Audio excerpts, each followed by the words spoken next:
Very good afternoon. Welcome to స్వతంత్ర mid day debate.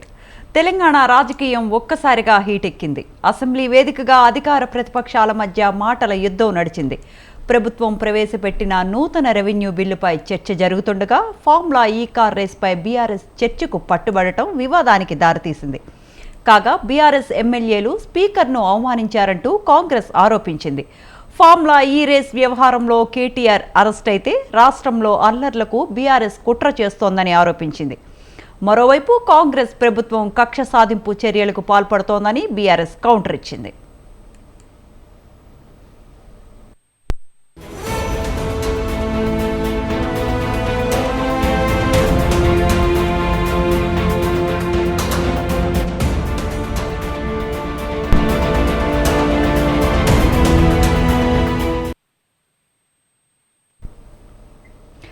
KTR arrest తప్పదనే ప్రచారంతో BRS అల్లర్లకు కుట్ర చేసిందనే వాదనలో నిజమెంత? ధరణి పేరుతో వేలాది ఎకరాలు భూ కబ్జా జరిగిందని, అవి బయట పడకూడదనే బీఆర్ఎస్ చర్చను అడ్డుకుంటోందని కాంగ్రెస్ చేస్తున్న ఆరోపణల్లో నిజమెంత? కాంగ్రెస్ ప్రభుత్వం కక్ష సాధింపు చర్యలకు పాల్పడుతోందా? ఇంతకు అసెంబ్లీ వేదికగా జరుగుతున్న చర్చను ఎవరు పక్కదారి పట్టిస్తున్నారు? ఇదే అంశాన్ని గురించి ఇవాల్టి మిడ్ డే డిబేట్లో చర్చిద్దాం. డిబేట్లో పాల్గొంటున్నవారు డాక్టర్ అందే సత్యం గారు మనతో పాటు జాయిన్ అవుతున్నారు. అందే సత్యం గారు నమస్తే అండి. సత్యం గారు నమస్తే అండి. దిలీప్ గారు నమస్తే అండి. సత్యం గారు మ్యూట్లో ఉన్నారండి.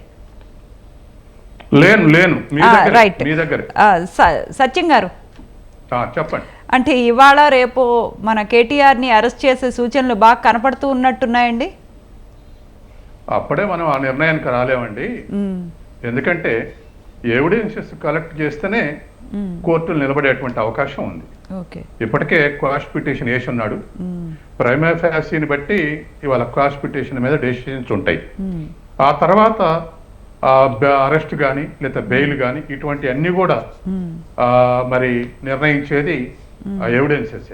కాబట్టి ఇప్పుడు ఏసీబీ ఎవిడెన్సెస్ కలెక్ట్ చేయడానికి మేఘాల మీద చేస్తుంది.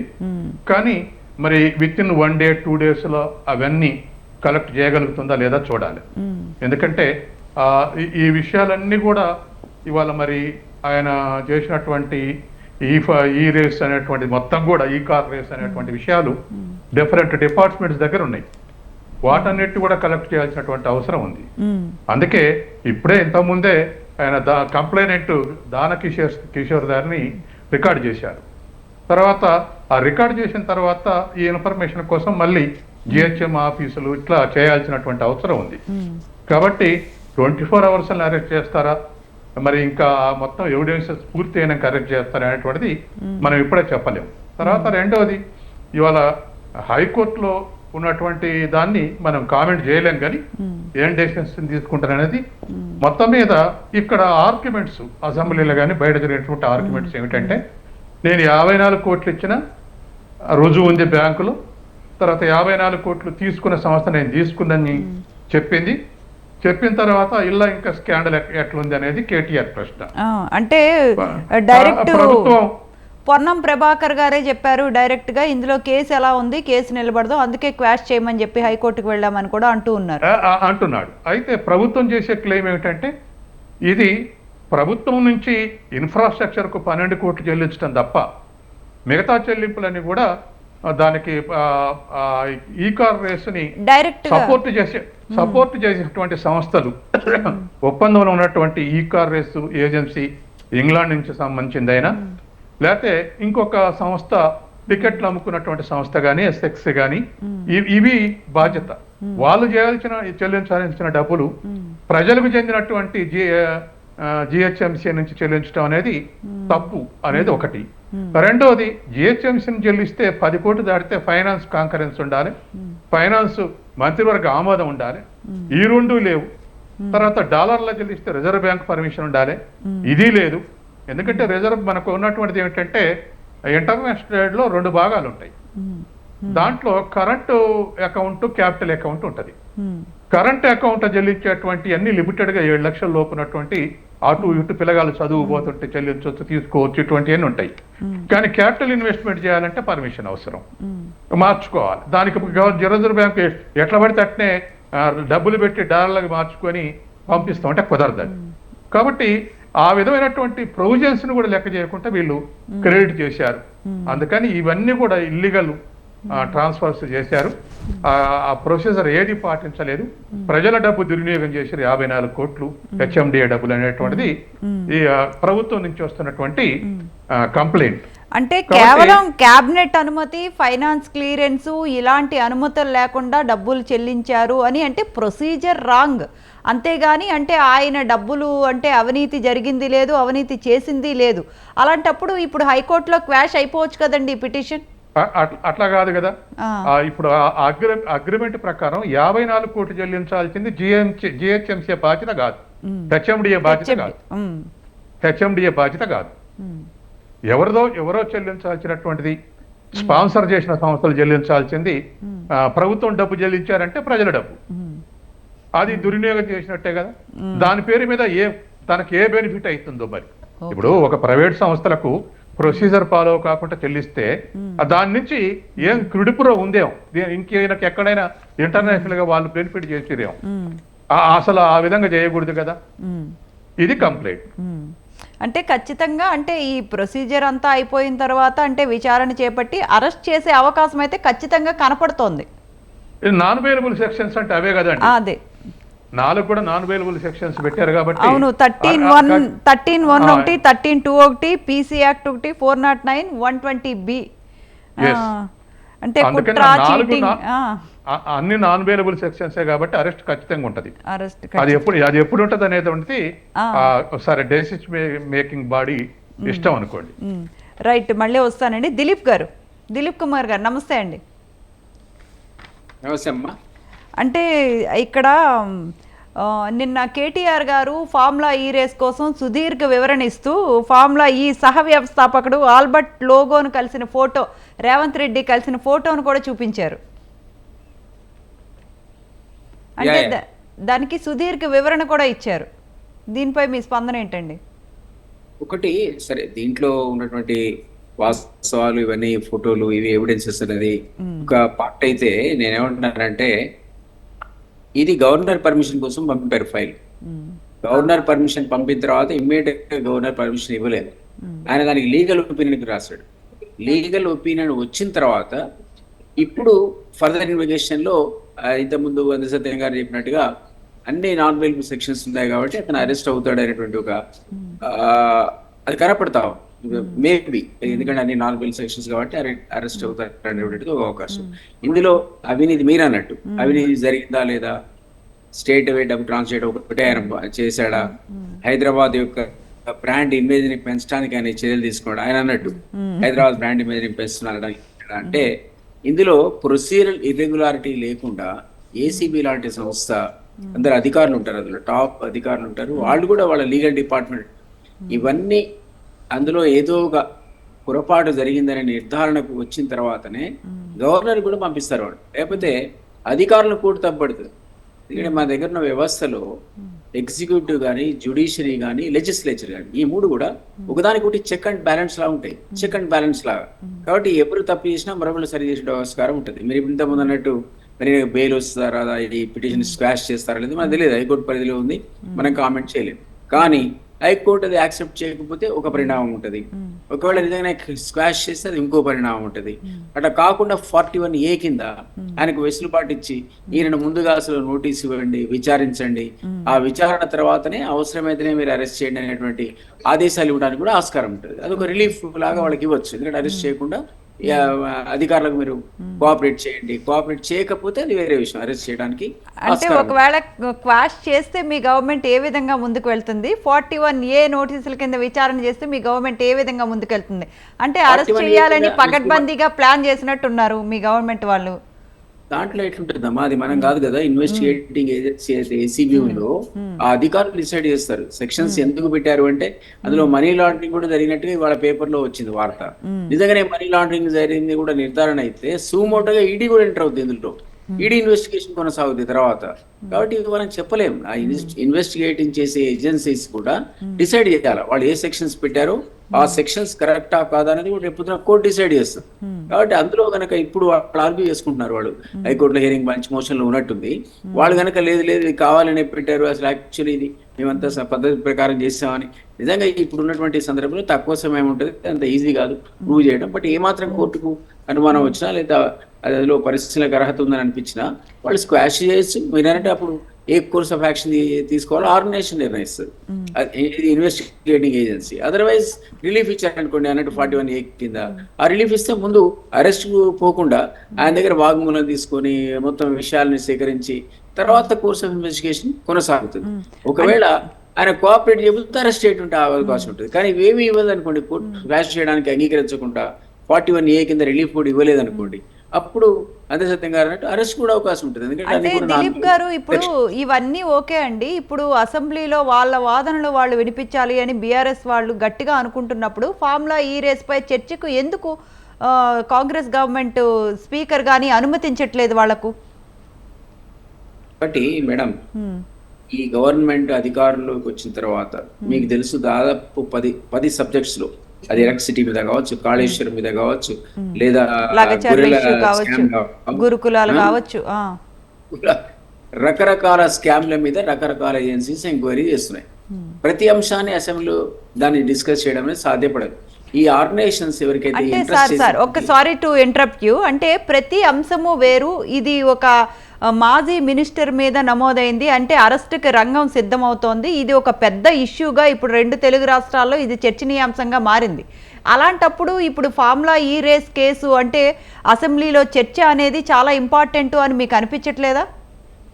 మీరు నేను అనుకుంటే సరిపోతుందండి, అట్లా కాదు కదా. ఇప్పుడు ఇది 55 crores సంబంధించిన అంశాన్ని మీరు డిస్కస్ చేయాలంటే కాళేశ్వరంలో చాలా అవినీతి జరిగింది, 1000 కోట్లు అంటున్నారు, దానికి ఒక జ్యుడిషియల్ కమిషనే ఉంది అక్కడ, అదే చర్చ అడుగుతున్నారు కదా. కొంత చర్చ జరిగిన తర్వాతనే అసలు వేస్తే దమ్ముంటే కమిషన్ వేయండి, మేము దానికి సిద్ధంగా ఉన్నామని రకరకాల అంశాల్లో ఇదే బీఆర్ఎస్ వాళ్ళు అన్నారు, సభలో ఛాలెంజ్ చేశారు.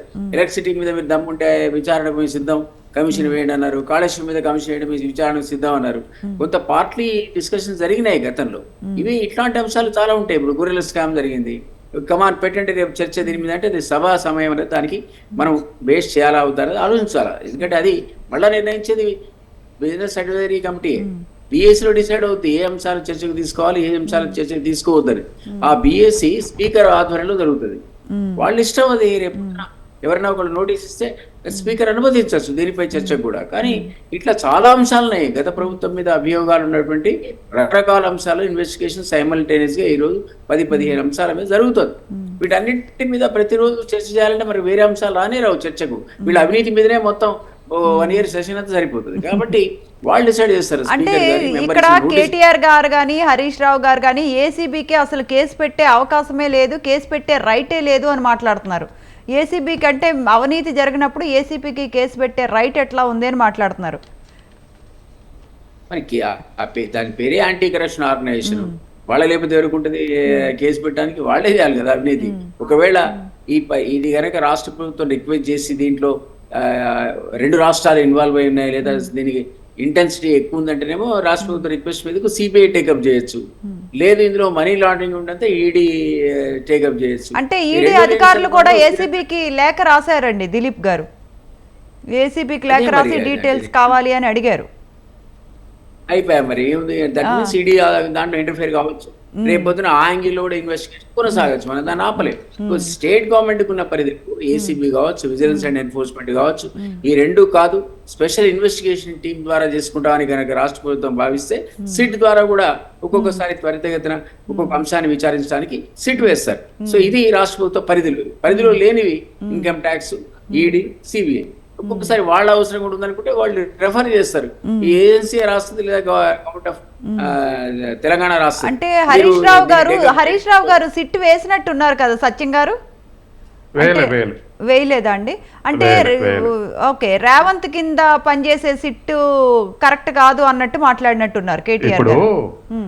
అదే ఇప్పుడు సిఐడి కానీ లేకపోతే ఇతర ఇన్వెస్టిగేషన్స్ కానీ రాష్ట్ర పరిధిలో ఉంటాయి కాబట్టి న్యాయం జరగదని చెప్పేసి సహజంగా అంటుంటారు. అది ప్రతిపక్షాల క్లెయిమ్. అధికార పక్షం వాళ్ళ ఏజెన్సీస్ తోటి ఎంక్వైరీ చేయించడం అనేది అధికార పరిధి. ఇప్పుడు సుమోటగా స్వీకరించి ఈడీ ఎంటర్ అయింది. ఎంటర్ అయ్యి అన్ని వివరాలు కావాలని అడిగింది ఇప్పటికే. అవును. కాబట్టి ఈడీ ఎంటర్ అయితే అప్పుడు కరప్షనే కాదు, రాంగ్ ప్రొసీజర్స్ ఏమేమి ఉన్నాయో అవి కూడా బయటికి తీస్తుంది. కాబట్టి అది ఇంకా సీరియస్ అయ్యేటువంటి అవకాశం ఉంది. అంటే రేవంత్ కింద పనిచేసే సిటీతో మాకు న్యాయం జరగదు అని కూడా చెప్పేశారు వీళ్ళు. ఇప్పుడు వెనక ఈడీ వచ్చింది కదా, అన్న గంటలనే వచ్చేసింది. అవును, అడిగారు ఇప్పుడు. అంటే సచిన్ గారు ఇప్పుడు ఇంకొక మాట కూడా అంటున్నారు. అంటే ఇది సందర్భమో కాదో తెలియదు కానీ, అంటే లాస్ట్ టైము చంద్రబాబు గారు అరెస్ట్ అయినప్పుడు నెక్స్ట్ డేనే మన కేటీఆర్ గారు ఒక ట్వీట్ చేశారు. అంటే ఏంటి అంటే, ఒక వరుణ్ గ్రోవర్ కామెడీ షో చాలా బాగుంది, ఎప్పుడు లేనంత నవ్వుకున్నాను అని నెక్స్ట్ డేనే ట్వీట్ చేశారు. మీకు గుర్తుందో లేదు? కేటీఆర్ చాలా సార్లు చాలా ఎక్సెస్ గా మాట్లాడుతున్నారు, అది ఆయన వ్యక్తిగత అంశం. కానీ ఎప్పుడైనా పాలిటిక్స్ లో బ్యాలెన్స్ ఉన్నటువంటి వాళ్ళే స్కోర్ చేస్తారు. కరెక్ట్. బ్యాలెన్స్ గా ఇప్పుడు ఎందుకు అనేకమైనటువంటి ఎక్స్పీరియన్సెస్ తోటి ఉంటారు. వాళ్ళేం చేతగానే వాళ్ళు గారు, కానీ వ్యక్తిగత విమర్శలు చేయరు, తర్వాత ఇటువంటి సంతోషాలు ప్రకటించరు. కరెక్ట్ అండి. తర్వాత ఏదైనా సానుభూతి ఉంటే సానుభూతి ప్రకటిస్తారు. యాక్చువల్లీ సచిన్ గారు యాక్చువల్లీ ఒక పెద్ద నాయకుడు, అది కూడా అలిగేషన్స్ మీద అరెస్ట్ అయిన నాయకుడు అరెస్ట్ అయినప్పుడు నేను ఎప్పుడూ లేనంతగా నవ్వుకున్నాను అని కేటీఆర్ లాంటి వాళ్ళు అనటం, అది ఎంతవరకు కరెక్ట్ అనుకోవచ్చు? అంటే కేటీఆర్ కి తెలియదంటారా? ఇప్పుడు చాలా సింపతీస్ ఉంటాయండి, చాలా మందికి చాలా సింపతీస్ ఉంటాయి. వాళ్ళు పనిచేసి పెట్టినాయో, వాళ్ళ విధానాల ద్వారా లబ్ధి పొందిన వాళ్ళు, లేకపోతే వాళ్ళ వ్యక్తిని ఇష్టపడ్డ వాళ్ళు, ఇట్లా రకరకాలైనటువంటి సింపతీస్ ఉంటాయి. డజన్ రకాల సింపతీస్ ఉంటాయి. ఇట్లా కామెంట్ చేస్తే ఆ వర్షంలో ఉన్న సింపతీస్ అన్ని పోతాయి. కరెక్ట్. ఇప్పుడు అసలు ఆంధ్రప్రదేశ్లో తెలుగుదేశమే లేదు. చంద్రబాబు నాయుడు అరెస్ట్ చేసినాకనే 85% జడ్పీటీసీలు, ఎంపీపీలు అన్ని వైసీపీ చేతుల్లోనే ఉన్నాయి. కరెక్ట్. కానీ ఓవర్ కాన్ఫిడెన్స్ తోటి చంద్రబాబు నాయుడిని లోపటేయాలి, నన్ను నేర్చడంలో పరోక్షంగా చంద్రబాబు నాయుడు పాత్ర ఉందని లోపటేస్తే, అంత పెద్ద మనిషిని 3 మాటలు ముఖ్యమంత్రి, 74 ఏళ్ల వయసులో అంత పెద్ద మనిషిని అట్లా వేయకూడదని ఎక్కువ జనం సానుభూతి పెడతారు. కరెక్ట్. ఎందుకు మీరు రోడ్డు మీద చూడండి, ఎవరైనా పెద్ద మనిషిని ఒక వయసోడు కొడితే ఏం పుట్టిందరా నీకని చెప్పేసి ఆడున్న వాళ్ళందరూ అడుగుతారు. అవును, పెద్ద మనిషిని పట్టుకొని కొడుతున్నావు ఏంద్రా అని అడుగుతారు. అందుకని అసలు హ్యూమన్ బీయింగ్సే జనరల్ గా సింపతీస్ ఉంటాయి, హ్యూమన్ బిహేవియర్ అట్లా ఉంటది. కాబట్టి అడ్వర్స్ కామెంట్స్ చేస్తే ఎమ్మటే వ్యతిరేకత వస్తుంది. కాబట్టి అది పెద్ద నాయకులు అట్లా అనంగా ఇప్పుడు మనం చూడం. అప్పుడు కూడా కేటీఆర్ అయ్యో పెద్ద మనిషి ఈ వయసులో అరెస్ట్ కావాల్సి వచ్చిందే అని ఉంటే, చంద్రబాబు నాయుడు సింపతైజర్స్ అంతా కేటీఆర్ సింపతైజర్స్ సింపతి చూపెట్టేవాళ్ళు. కాస్త బాగుండేది. అవును. కాకపోతే అయితే జగన్ మెచ్చుకోవాలని ఈ మాట అన్నట్టుంది. జగన్ మెచ్చుకోవాలంటే కేటీఆర్ లాంటి ఇంటెలెక్చువల్ కి ఇలాంటివి అనకూడదు అని తెలియదా అండి? అంటే జగన్ మెప్పు కోసం ఆయన పాలిటిక్స్ లో విదేశాల్లో పిహెచ్డి చేసిన వాళ్ళకన్నా కూడా కామరాజు తెలియకల్లోడు. కామరాజు ప్లాన్ అని చెప్పేసి కాంగ్రెస్ పార్టీని సరిచేసినటువంటి కామరాజుకు చదివే రాదు, కానీ విదేశాల్లో పిహెచ్డి చేసి వచ్చిన అన్ని తెలివితేటలు లేవు రాజకీయాల్లో. కాబట్టి మనం రాజకీయాల ఎత్తుగడలు, రాజకీయాల యొక్క ఓపిక, రాజకీయాల బ్యాలెన్స్ ఇవన్నీ అనుభవంతోటి నేర్చుకోవాలి. ఇక్కడ విషయానికి వస్తున్నాను సచిన్ గారు. ఇక్కడ ఏంటి అంటే, ఆ టాపిక్ ఏంటంటే, ఇప్పుడు అక్కడ టీడీపీ సానుభూతి పరులు కానీ, ఇక్కడ కాంగ్రెస్ సానుభూతి పరులు కానీ ఇప్పుడు కేటీఆర్ అరెస్ట్ కోసం ఈగర్లీ వెయిట్ చేస్తున్నారు అని చెప్పదలుచుకున్నాను. అంటే బయట వస్తున్న విమర్శలు కానీ, బయట వస్తున్న టాక్ కానీ ఇలా వినిపిస్తోంది.